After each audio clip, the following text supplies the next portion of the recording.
Hi, the lesson that we're going to cover today is masks and channels. Masks are essential for building a composite image. You create masks to hide unwanted areas of a layer. Right, I'm going to go ahead and go and open the lesson file that we're going to be working with.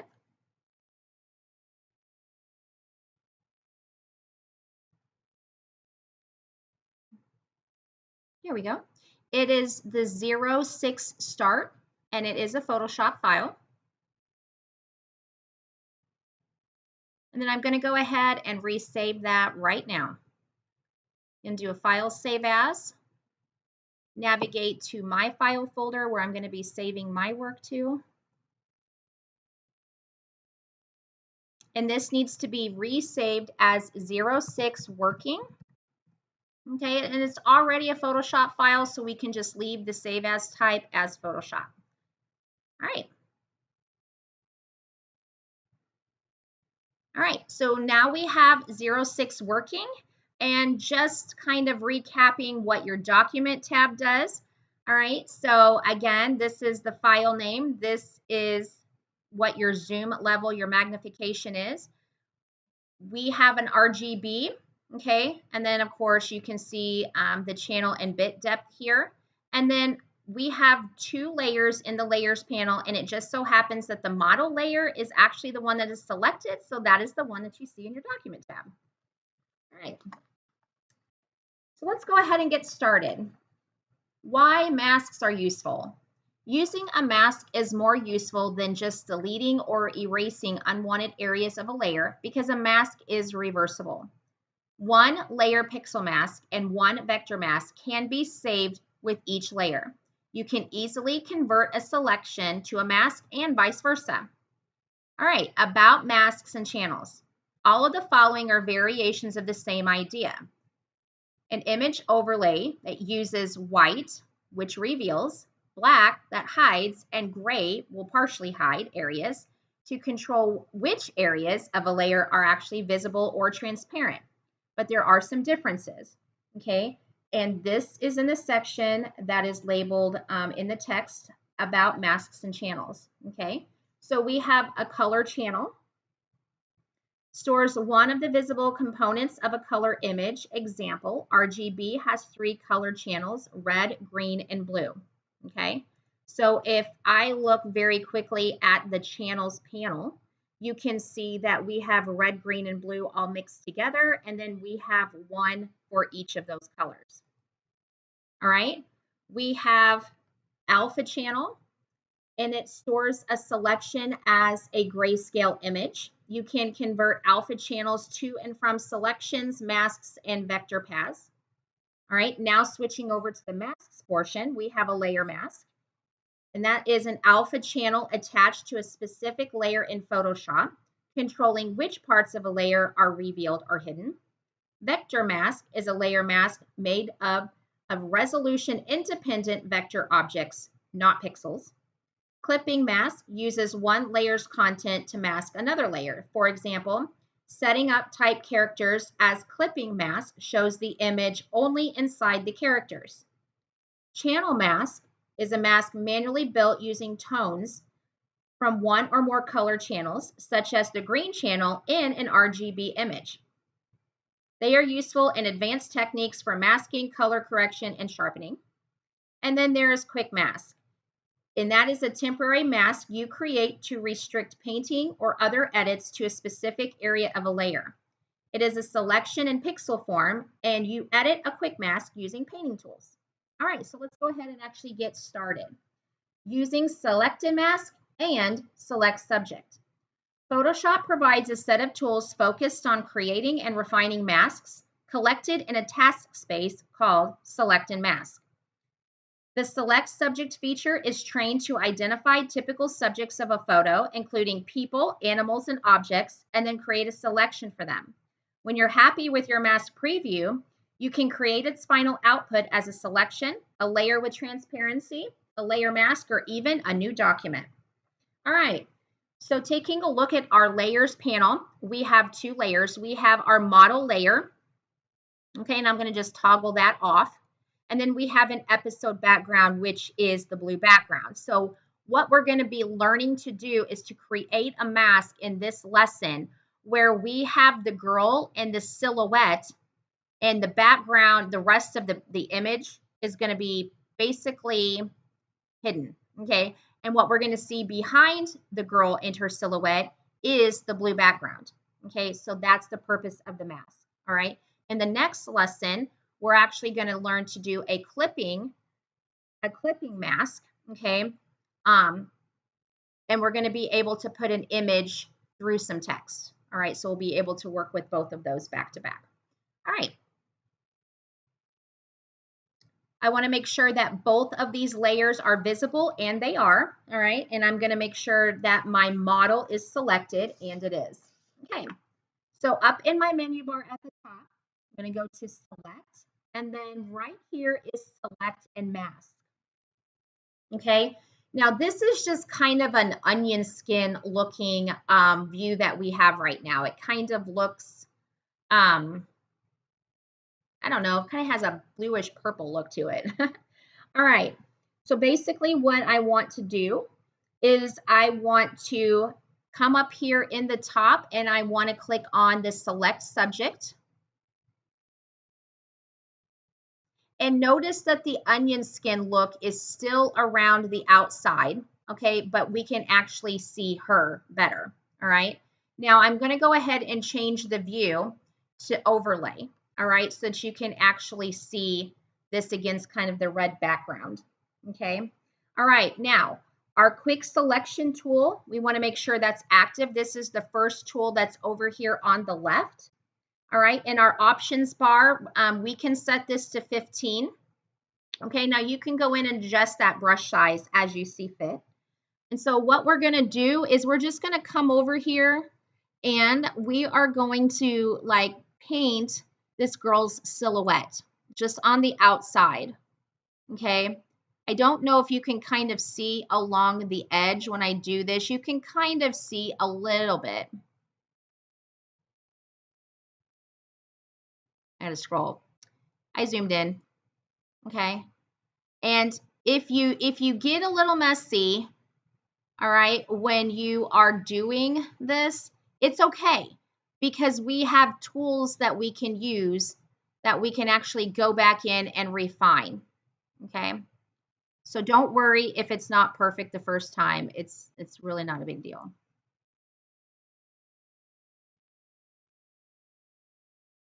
You can kind of see a few pixels like around her silhouette is kind of turning a little bit of a white color. I don't know if you guys can see that or not, but you will see it because I'll change the view mode from overlay to like black and white and stuff, and you might be able to see it a little bit better.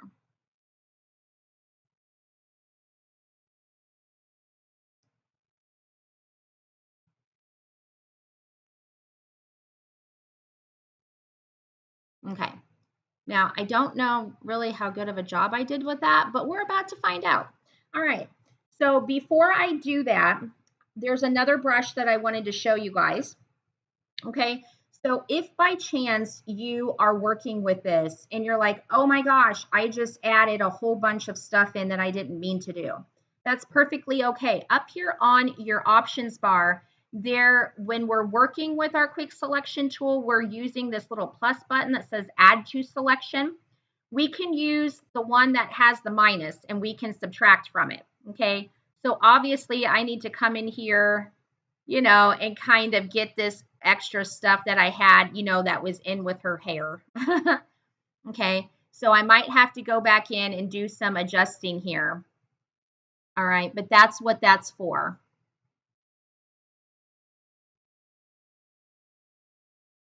Okay, so you can go in and you can see what I mean by that.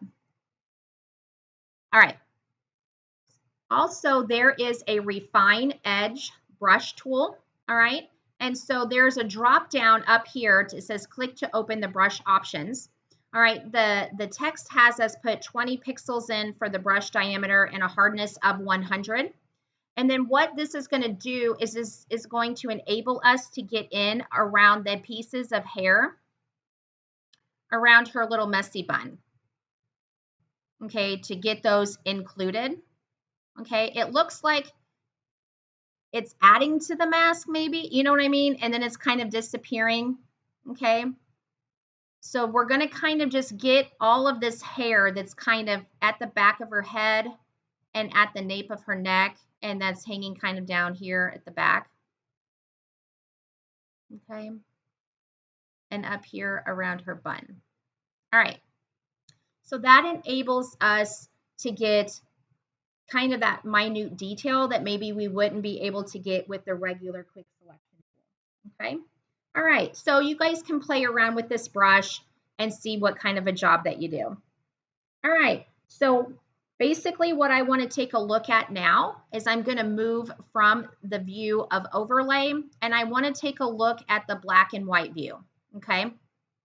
All right, so we were just talking just a few minutes ago when we were I was giving you guys the breakdown of the two differences in the color and alpha channel, and then the like 5 or 6 different masks. And I was talking to you guys about how when you see white and black like this, white reveals and black hides, okay? Which makes perfect sense because I was just telling you guys that we have the episode background layer in our layers panel, and that's that bright blue color. And then we have the model layer, all right? And then what we're wanting to do is basically just select the model and get her whole silhouette, okay?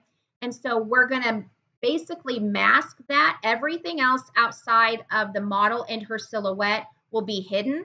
And then just her, she'll be revealed. So what you see in white is what's going to be visible. What you see in black is going to be invisible, okay? So taking a look at this, you can kind of see if you did a pretty decent job or not. And I'm actually pleased with this.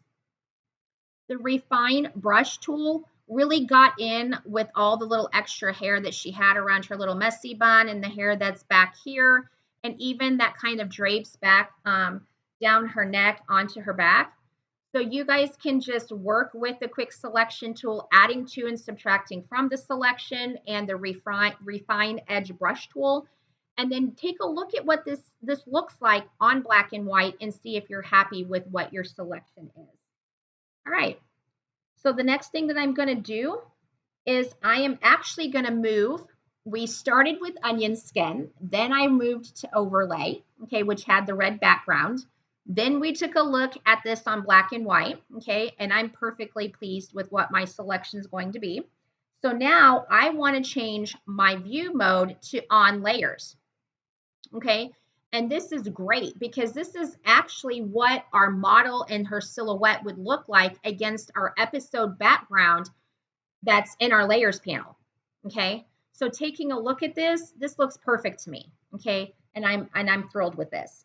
All right, so after this, I am going to do some adjustments, okay? So I'm still viewing on my layers, okay? I'm gonna kind of scroll down in my properties panel a little bit so that you guys can see as well. And then I'm gonna move my smooth slider to 1, or if you want to, just highlight and type it in there and press enter. My contrast is gonna be 20%. And my shift edge is actually going to be a -15, okay? So this is basically just going to sharpen and kind of smooth things out, apply some contrast, okay, and clean it up just a little bit further around the edges. All right, so the next thing that I need to do, down here at the bottom in the output settings section, I need to make sure that I do select the decontaminate colors, okay? So look what this looks like without me clicking on decontaminate colors. Okay, so actually it just kind of cleans up some of the pixels it looks like around her hair. Okay, so it's just basically suppressing any color fringes that might be there. All right, and then my amount slider, which is right here, I'm going to adjust this to 25%. Okay, and then finally, what I'm going to do is I am going to choose my output to, and I want this to come to a new layer with a layer mask. Okay, there is additional options in here, but by default, mine says new layer with layer mask, and that is exactly what I want it to do. And then I'm going to go ahead and click OK. And then it's going to take us back to our regular Photoshop workspace. Okay, now something that I want to show you guys. We still have our original model layer. Okay, this was the original model that came in. Okay, we actually don't even need that anymore, so we could technically delete this layer, not the one with the layer mask. Okay, I'm talking about this one. All right, so you could technically delete that. You don't even need it anymore. All right, and I will here in just a second.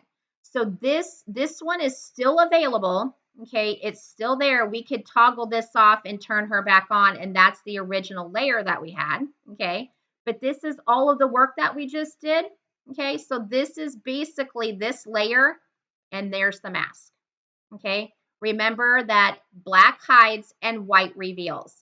So the background of the picture is basically hidden or invisible, and the white part is what is revealed, and this is the girl in her silhouette.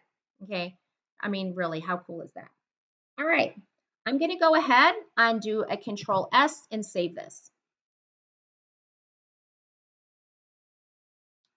Manipulating an image with Puppet Warp. Puppet Warp allows greater flexibility in manipulating an image. A mesh appears and you place pins on the visible area where you would like to control movement or make sure there is no movement. So we are going to need to go to Edit and Puppet Warp in order to be able to use that feature.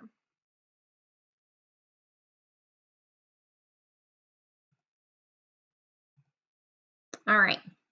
First off, you want to make sure that you are on the newly created layer with layer mask, which is this one right here.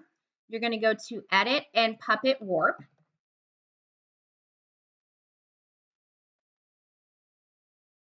Okay, and look at this kind of funky mesh that appears all over the silhouette of the model. Okay, so what we want to do is we want to basically just start placing pins. Okay, so what you're going to do is you're going to click to add pins.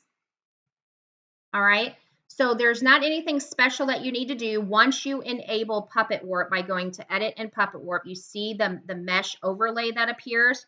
So basically what you're going to do is you're going to place pins in kind of strategic locations.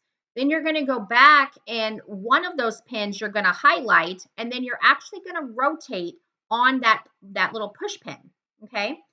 So I'm just looking in our textbook on the manipulating an image with Puppet Warp, and the book will actually show you where you should place these pins. Okay, so when you guys get to this point, you'll be doing this exact same thing.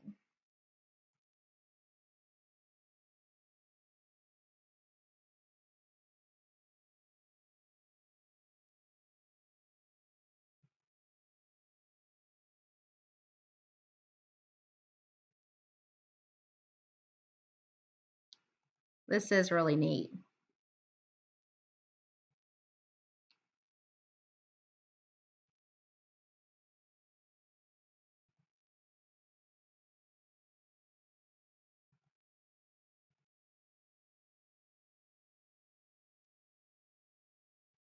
All right, so basically when all of your pins are done, what they're going to have you do is come back to the pin that's kind of at the base of her head, okay, and it's going to be that pin right here.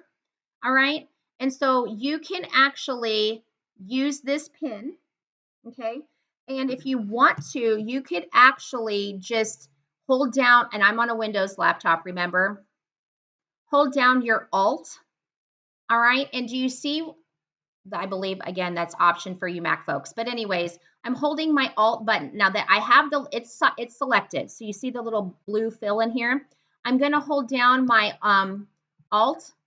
And you don't want the scissors, you don't want to move it, but now do you see that it's got the blue kind of bounding box circle around it, and then you see the curved little handle, the little arrows. All right, so basically you can actually tilt her head back, and they want us to actually do this to 170%. So if you hold your Alt button down and keep going, you can actually get to 170 degrees, okay? But you can also select your pin and then highlight your degrees up here and then type 170, okay? You can do that too. And that just puts in your fixed pin rotation for your degrees. And then I'm going to go ahead and click my check mark, okay? And then that way you can see how it bends her head back, okay? So it is kind of funky because it really will do it that way. All right. So, yeah, isn't that cool? All right, so we bend her head back. All right.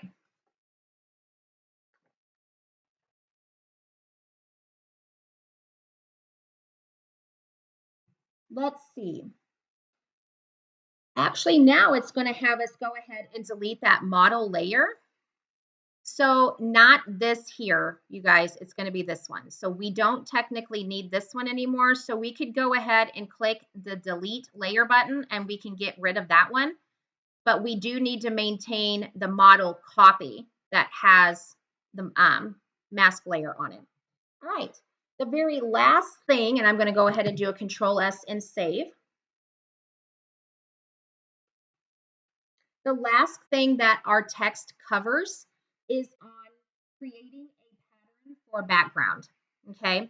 And the notes for this are very short and sweet. It says you can use a shape tool, okay? It's a shape tool to create a saved pattern that can be used inside Photoshop. You can also customize a vector graphic shape to get the shape that you need, okay? So basically, I'm going to allow you guys to finish this lesson out. There's just a couple of pages, and you guys are going to create a shape under creating a pattern for the background. And you're going to start with kind of a star pattern, and you're going to do some formatting to it, and you're going to do some like free transform of this path. And then you're going to end up making it into it like your own shape, all right? And then this shape is going to be used to fill the background, all right? So when you're all done, that shape will be included and it will show up and be part of your episode background, okay? So that's the only part of the lesson that I am not going to do for you guys. Everybody's star, it'll look very similar, but it may not look exactly like the one that's in the book, okay? And that's perfectly fine, okay? It's not a big deal. I mean, yours will look very similar, but I wanted to show you what this will look like when it's done so that you can see the patterned background that you'll have. And I do provide that in file for you. I think it's just a JPEG. All right. So if we take a look, okay, here is our original episode background. Okay, here is the model copy. All right, and her puppet warp is at 170 degrees, just like mine. Okay, I'm going to go ahead and put this bit back on screen. Okay, so the only other part of this lesson that you guys are going to work on is to create the pattern shape and then use it as a fill, okay? And that will be the portion that you'll be able to toggle on and off, okay? So it'll look like it's part of your episode background, and it kind of is. It's just laying on top of or in front of on its own layers that you can toggle it on and off, all right? So this is where this is actually going to end. All right, you guys. This ends the lesson on the masks and channels. And in the next lesson, which we're going to go on to here, we're actually going to come back and finish this. So this is going to be kind of the start of a magazine cover. All right. So the same model and the same blue background, we're going to kind of take and continue this on into the next lesson on typographic design. All right. And I'll see you guys over there in that lesson in a few minutes.